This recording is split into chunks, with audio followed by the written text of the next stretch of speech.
So I'm Ruth, for those who don't know me, and I do a lot of teaching online of small groups. So in a way, I'm kind of delighted that we have a group that I can see everybody at the same time. I'll also just say that the nature of my teaching is that it's a complete package. So sometimes when people start it, you can miss the first part, you miss something, but you don't miss that much you can pick up. And mine isn't so much like that. Mine is, well, you'll see as we go along. So let me just jump into the material. So the topic for today is what gets in the way. Like, what gets in the way of us doing what we want to do? We're all here because we're interested in health. We're interested in improving ourselves, maybe physically, probably by looking around at who's here, emotionally and spiritually as well. So that's important to all of us. It's a given. And yet there are things in our lives that we might think, oh, that's a great idea, especially being here at the forum. So many inspirational speakers we hear and we think, oh yeah, that would be great to bring that into my life. What are you saying? Is somebody not hearing me? What? I can't hear you. Can you mute yourself? Thank you. Yeah, so we might go to a workshop and we think this sounds great, but then we don't end up doing it. So what's going on there? So that's what I want to talk about today. And there are a variety of things. Let's see, I'm just trying to get so that I don't get distracted by people coming in, but I think that's the nature of the beast here.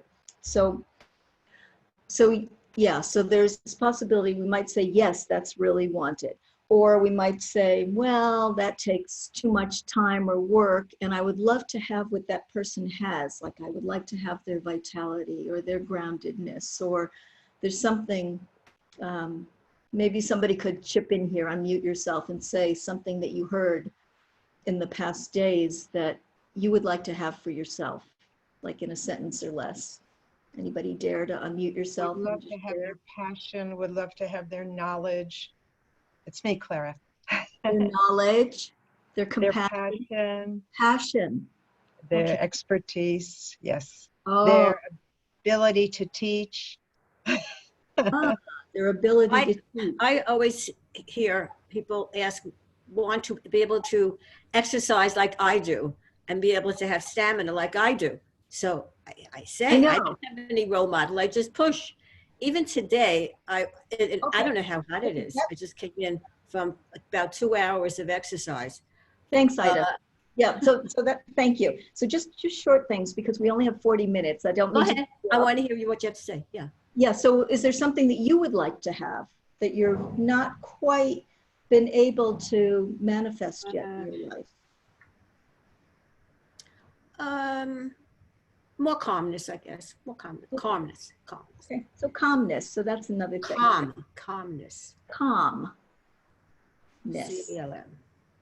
I heard you. It just didn't sound like I heard you. Thank you. So what's going on here? And it's actually quite simple. Generally, this, oh gosh.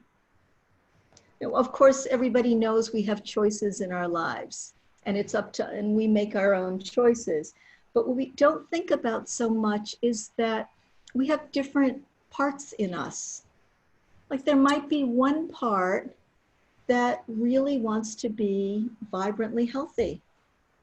And there's another part that loves watching Netflix, or that just wants to feel nurtured, or that likes sitting down with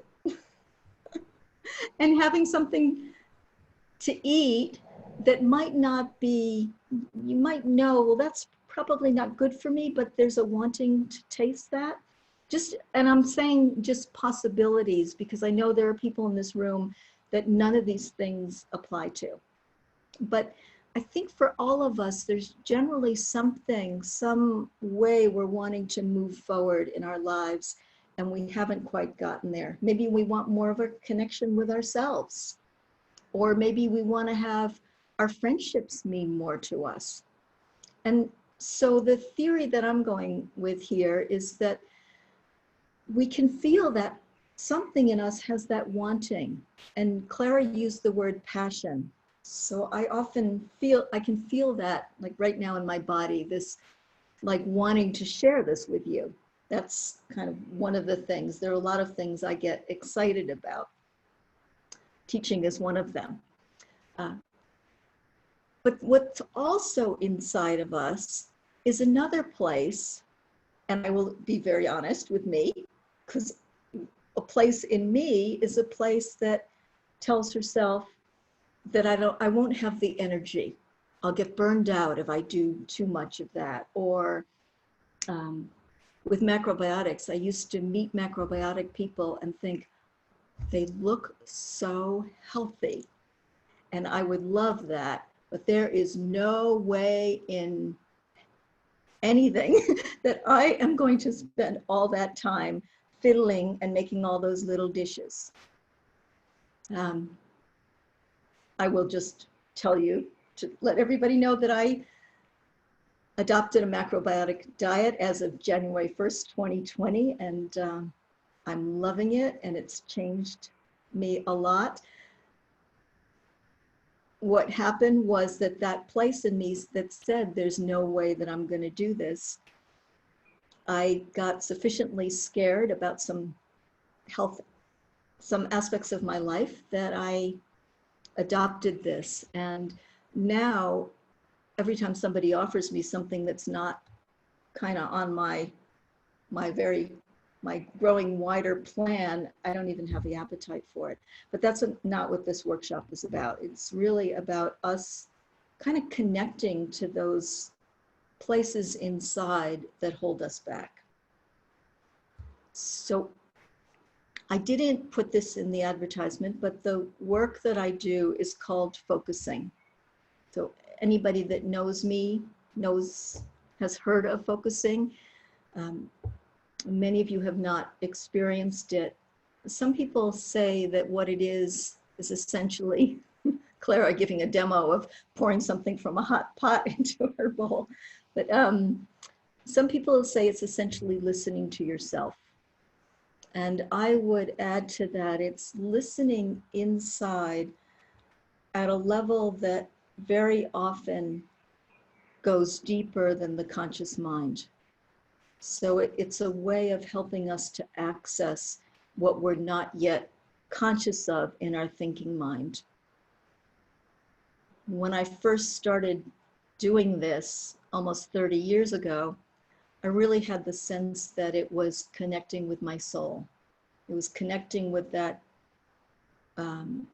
deep, deep place in me that had some knowing that once I was able to hear it, it resonated so strongly that even though I hadn't been aware intellectually of it, it just clicked.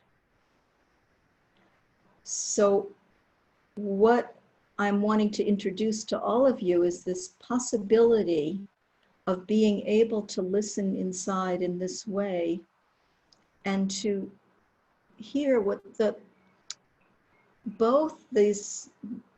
where the passion comes from and also where the no's come from. Because it's when we can hear them more clearly, then we don't think of them as just something that's holding us back. In focusing, we have the attitude that whatever's there is there for a good reason. And we hold an attitude as much as we possibly can of acceptance and compassion. That what is there,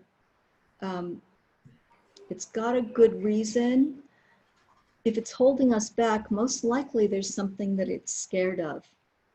Most likely it's wanting to protect us in some way. And so the more that we can hear what's going on for it, without wanting to change it, it generally has this effect of we hear it and that it doesn't need to be there so much. And I like sometimes to give a comparison of a little kid. So most of us have children in our lives or our friends' lives, or so you've seen a 2-year-old, Ima, Ima, Ima, mommy, mommy, mommy, or and maybe the mother is distracted. So just a minute. And then finally, the mother listens. And then little Susie, little Tommy, little Ari just goes off and continues to play because all they wanted was to be heard. And we have lots of places in us that really want to be heard. Our tendency, because how most of us were raised, is that we push it away, that we were taught, oh, either that's the bad inclination, what is it, the Yetzer Hara, or that's the lazy part of me, or we're just going to push it away. And that has helped us move forward in some sense, but it's created a conflict inside that place doesn't disappear just by pushing it away. And what I've discovered through all these years of doing this is that the more that I listen, the freer I feel, the more at peace I feel. Oh, usually I do, by this time in a workshop, I've done something experiential, but I think I just want to give you a bit more background since our time is so short.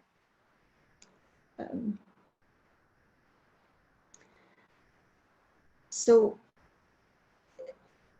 wanting to, because of the title also, what gets in the way, oftentimes it can be that we think we want something and we're not clear about the other place that doesn't want it. So that's one thing.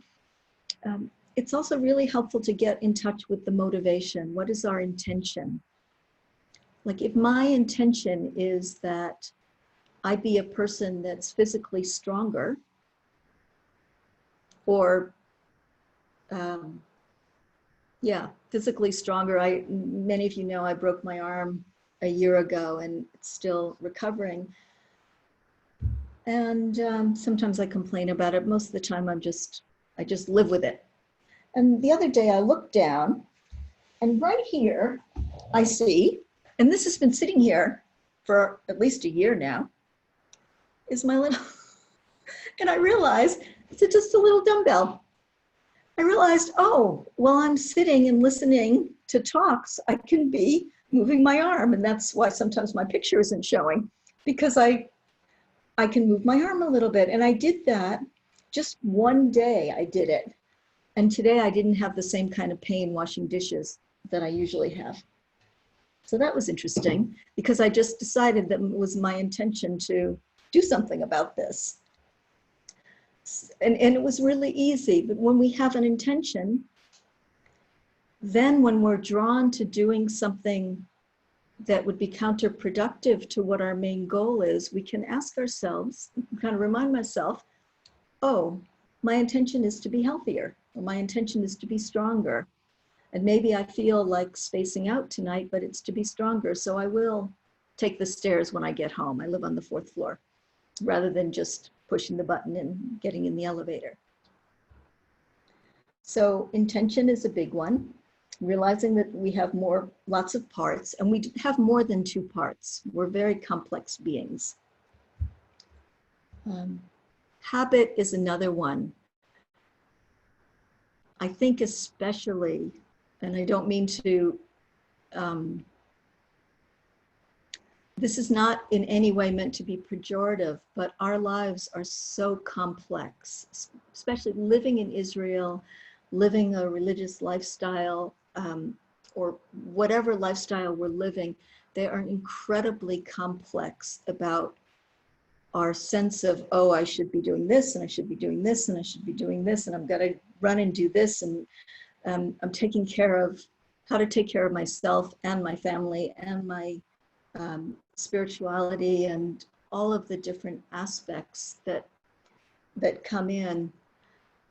And a lot of what we do ends up being a habit. Like we have a habit of what we do on Friday, a habit that we do this and then we do this. And sometimes it can be really helpful, first of all, to look at our habits and are they really serving us?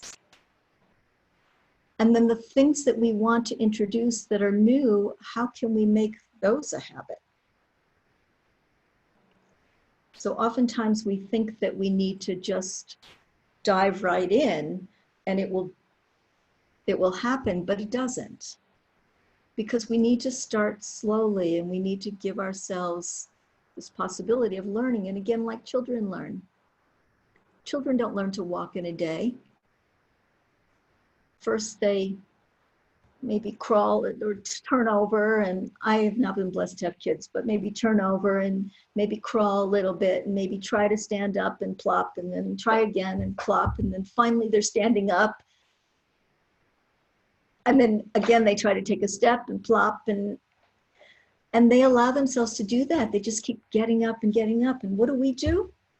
Oh, I want to do this thing. And we try maybe once or twice and whoop, didn't work.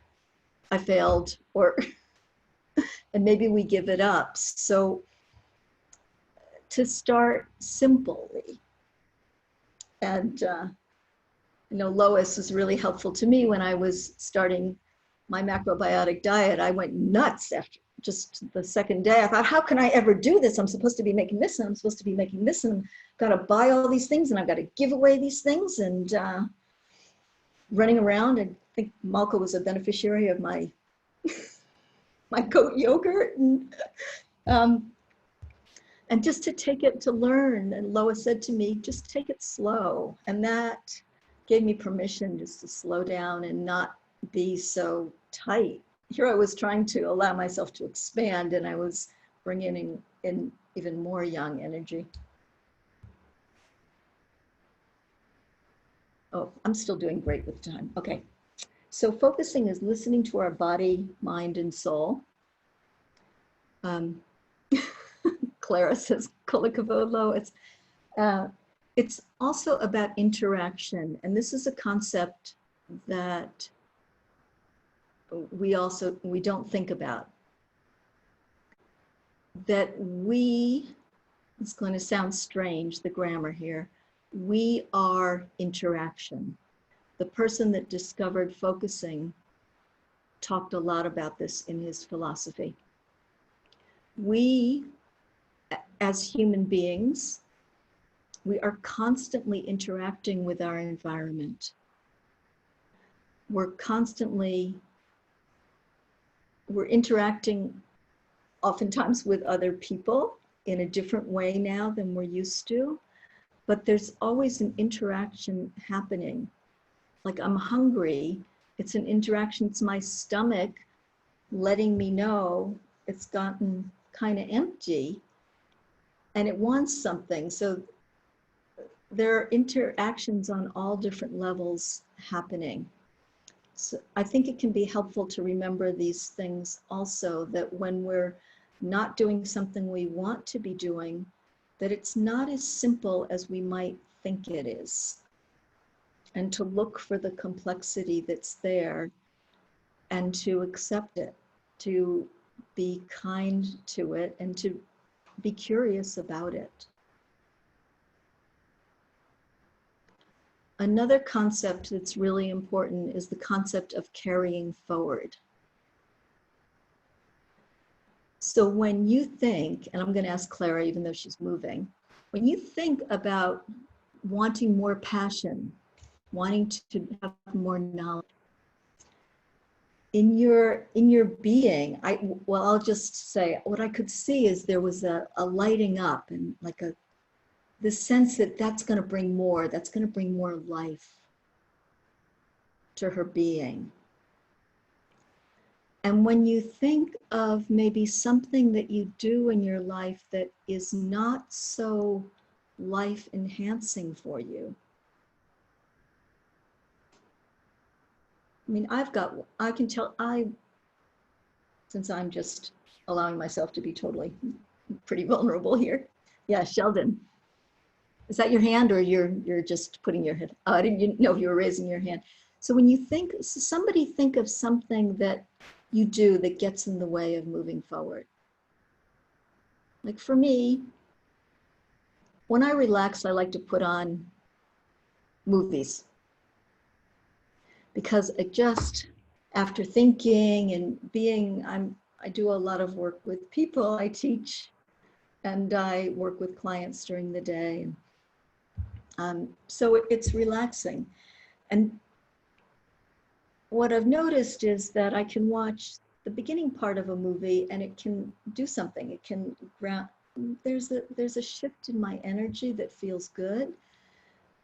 But after a certain point, like maybe the 15-minute point, I haven't looked at this so clearly, but after a certain point, it doesn't do that anymore. And I really get more out of reading an article, even if it's right now I'm reading a philosophy article about Gene Genlin, is the founder of Focusing, about his philosophy, and I'm finding it fascinating, and that is more life forwarding.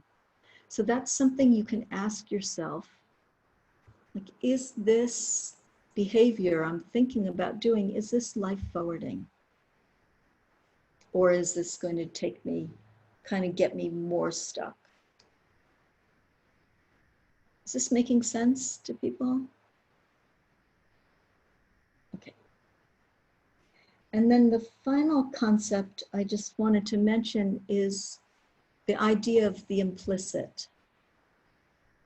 Genlin calls his philosophy the philosophy of the implicit. So I will just define. I think you all know what implicit means. Just implicitly, you know, it's something that's implied but not yet made clear, not yet made explicit. So explicit is, well, it's pretty clear I've got brown hair. Some people, little ones, look at me and they say your hair is gray, but it depends on the light, what color happens to be highlighted. And what's maybe more implicit is you might look at me and get a sense of what kind of mood I'm in or how I'm feeling. Like you get a sense, this isn't a woman who's depressed or who's exhausted. She's maybe enjoying what she's doing, or you get, there's something implicit that I haven't stated, but that there's a knowing. When we do focusing, what we're connecting with is the implicit.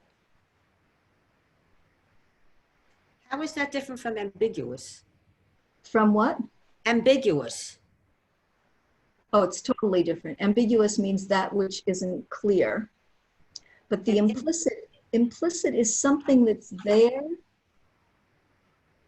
I think of the implicit as more of a noun, and ambiguous is more of an adjective. Okay.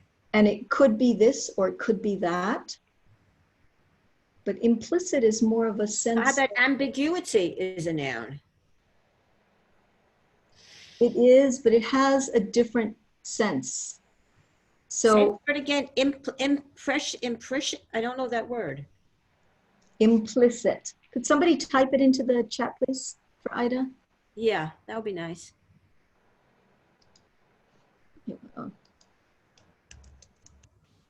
Okay, I did it. There we go. Somebody else did it too. Thank you, Lisa. Implicit. Okay, implicit. I got it. Okay. It's funny you said that. I just put my notes aside because I thought, okay. Thank you. Thank you.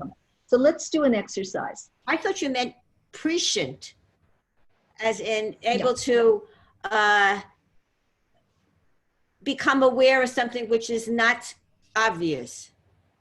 Right. Not that word. Okay. Could you mute yourself again, please? Just because I think the sound quality goes to everybody better when people are muted. It's fine to, if somebody has something they want to ask, to put your sound on, but then to take it off. So we're going to do an exercise, and I see somebody's driving his car, so he's not going to want to do this exercise.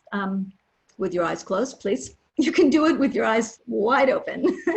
And Jeanette's moving around, but so it's best if you can be sitting someplace and comfortable the way that you're sitting.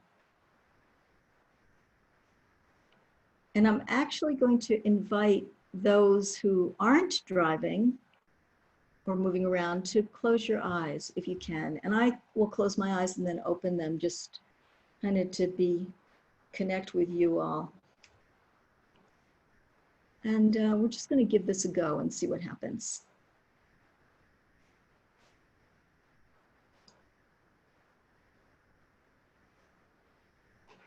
Okay, so maybe just with your eyes closed, taking a deep breath.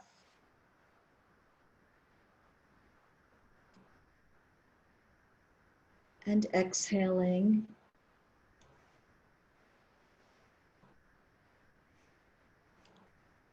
And then another deep breath, just feeling the sensation of your ribs expanding. Maybe noticing, if you're here in Israel, the coolness of the air coming in and going out.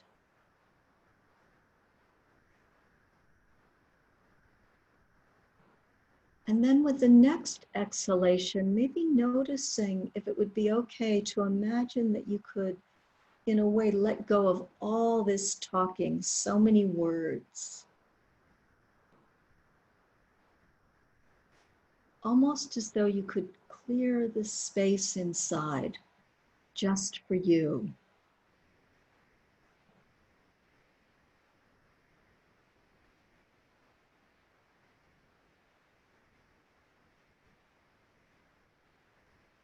And then just noticing kind of your body, like where you're sitting.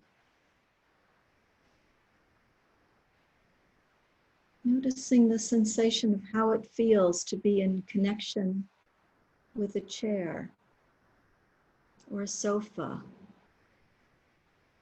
or a car seat.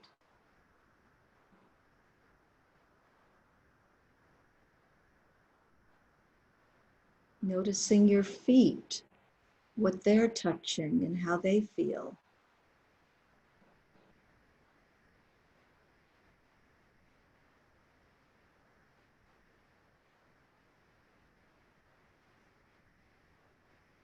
And then very gently, just allowing your awareness to begin to shift to the inside. Almost as though you could bring your awareness to the area that includes your throat and your chest and your stomach and abdomen.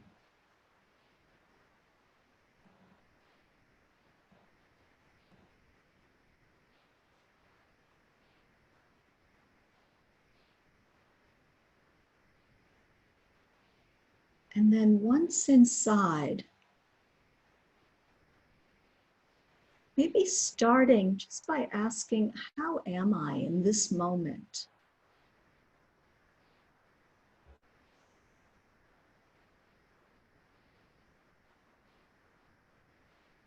And of course, there will be something that comes probably pretty quickly.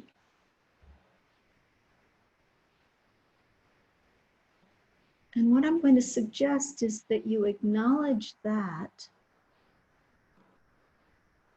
and then gently put it to the side and ask, what more is here?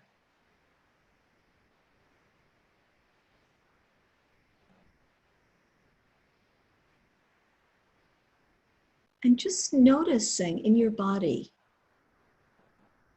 almost as though you could scan around Maybe there's something that's feeling constricted or something that's feeling really open inside.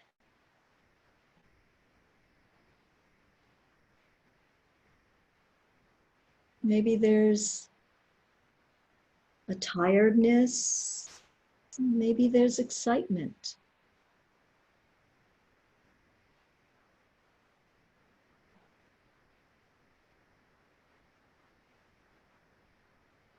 Given that we're all so complex, most of us have things going on inside that might sound like they're contradictory, but really they do fit together.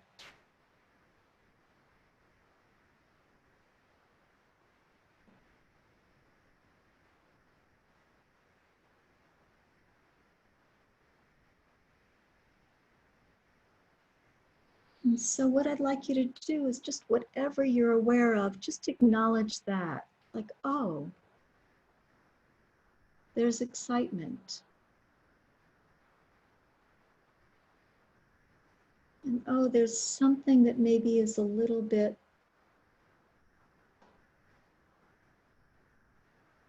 I'm just checking into myself just to get the right word because I'm not sure what it is, but a little bit pulled back, a little bit shy.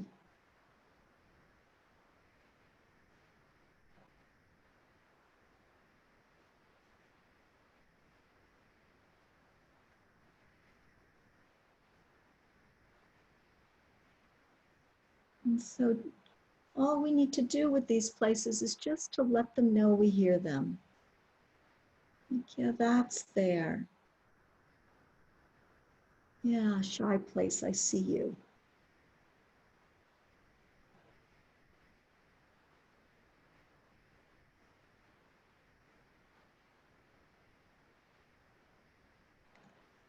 So before we were talking about what gets in the way. And the first part would be just to maybe bring to mind something that you would like more of in your life. Something that feels like it's life forwarding.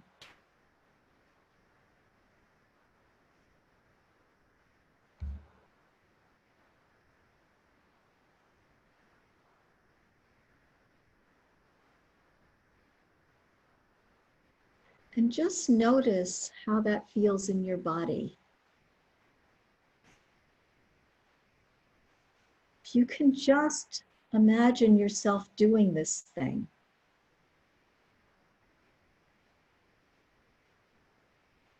For things like what Clara said earlier, having more wisdom, then maybe to ask yourself, well, what needs to happen so that I would have that wisdom? Is it taking a class? Is it sitting down and studying? Is it, what is it? Is it maybe starting to do some teaching and sharing? Because we learn so much when we think about how to share it with others.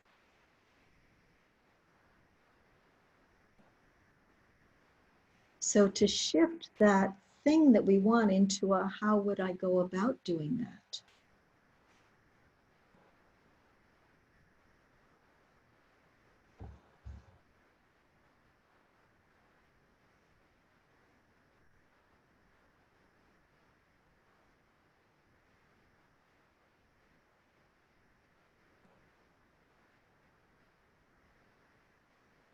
And just notice what comes again.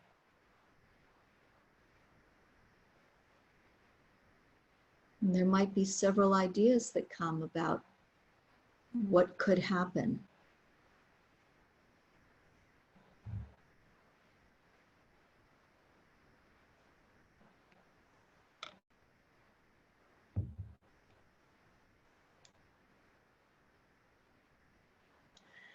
So what I'd like you to do now is just gently put that aside, not to get rid of it, but just to put it aside.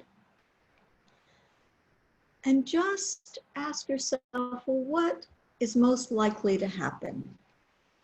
What is, you know you better probably than anybody else.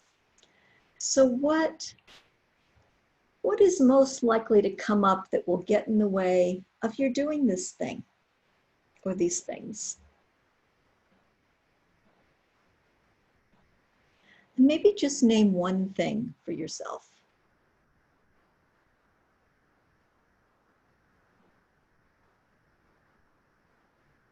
And maybe it's fear. Fear that you can't do it, or fear that it'll be too hard. Whatever it is that comes up for you, I'd like you to just notice how that feels in your body. Just imagining that, okay, there was the wanting, and now there's this thing that's getting in the way. And how does that feel?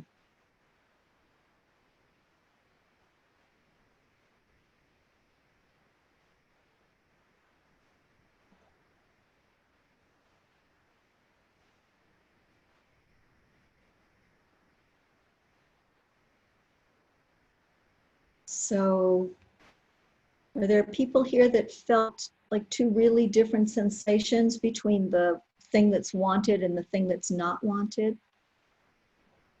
Did you raise your hand if you did? Okay. So some did and some didn't.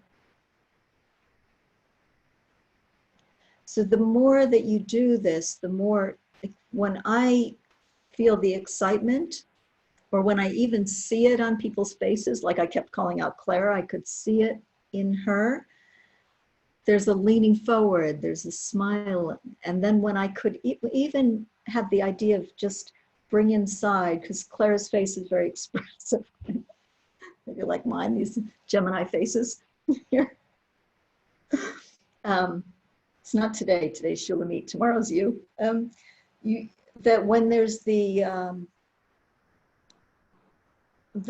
part that says, that is saying no, or that's not doing the thing, there's a pulling back and there's a tightening in the belly. For me, I'm just saying, the more that you can get, and I'm noticing that my time is almost up, the more that you can be familiar with your body's signals, the more you'll know, oh, that's telling me something, and know that it's something that you can listen to. And even if you don't know focusing, which most of you do not, that you can still ask, what is it my body is wanting to tell me? And just see what comes.